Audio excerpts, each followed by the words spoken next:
పాత్రిక సమావేశానికి విచ్చేసినటువంటి పాత్రిక మిత్రులకి, ఇక్కడ వచ్చినటువంటి కూటమి నాయకులందరూ కూడా, కూటమి కాపు నాయకులకు అందరూ కూడా ముందుగా నమస్కారం అండి. నిన్న చూసినట్లయితే రామచంద్రపురం నియోజకవర్గ కాపు సంఘానికి సంబంధించిన భవనం నిర్మాణానికి అని చెప్పి ఒక మీటింగ్ అయితే గౌరవ ఎమ్మెల్సీ తోట తిరుమతులు గారు కండక్ట్ చేయడం జరిగిందండి. అయితే మీటింగ్ కోసం అభ్యంతరం అయితే లేదు కానండి, మీటింగ్ తర్వాత ఒక ప్రెస్ మీట్ అని చెప్పి ఒక ప్రెస్ మీట్ పెట్టి, ఆ ప్రెస్ మీట్లో ఆయన గౌరవ మంత్రివర్యులు వాసంశెట్టి సుభాష్ గారిని సన్నాసి అని 4 సార్లు, సన్నాసి అని ఆ పదాన్ని 4 సార్లు ఉచ్చరించారు ఆయన.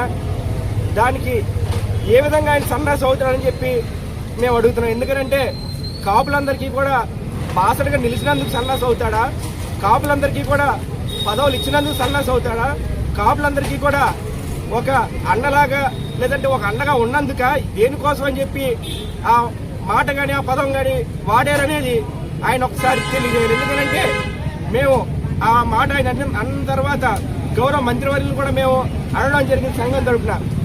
ఏంటండి మీరు ఏదైనా సందర్భంలో అన్నారా?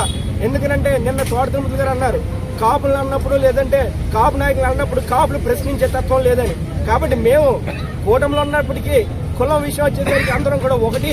కులంలో వచ్చేసరికి శేఖర్ గారిని కానివ్వండి, లేదంటే శ్రీని గారిని కానివ్వండి, బాబురావు గారిని కానివ్వండి, లేదంటే నియోజకవర్గ వ్యాప్తంగా ఉన్న నాయకులు ఎవరిని ఎప్పుడు ఏమన్నా కానీ పార్టీలకు అతీతంగా సంఘం వేరు, రాజకీయం వేరు అనే ఒక భావంతో మేము పనిచేసే మనుషులు.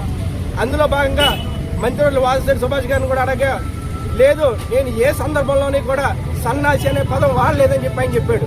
ఇప్పుడు మీడియా ముఖంగా మేము కూడా గట్టిగా ప్రశ్నిస్తున్నామండి. ఎందుకంటే ఆయన అనని మాటని అన్నారని చెప్పి అనడం అనేది చాలా చాలా చాలా తప్పు. దీన్ని రాజకీయంగా వాడుకుని కాపు కులంలో సుభాష్ గారికి ఉన్న ఒక ప్రత్యేక స్థానాన్ని, ఆయన మీద ఉన్న అభిమానాన్ని చంపుదాము, లేదంటే కాపు నాయకులకి లేదంటే కాపు యువకులకి ఆయనకంటూ ఒక కనెక్షన్ ఏర్పడింది, ఆయనతో ఒక రిలేషన్, ఒక అన్నగా ఆయన ఆదరిస్తున్నారు. దాన్ని చెడగొడదాము, కులాల మధ్య ఒక విద్వేషాలు తీసుకొద్దాం అనే భావంతో అటువంటి మాట్లాడడం అనేది నిజంగా బాధాకరం అండి. కాబట్టి ఇటువంటి మాటలు కానీ ఇటువంటి చేసి కాపు కులాన్ని కించపరచొద్దని సభాముఖంగా తెలియజేస్తూ అందరికీ ధన్యవాదాలండి.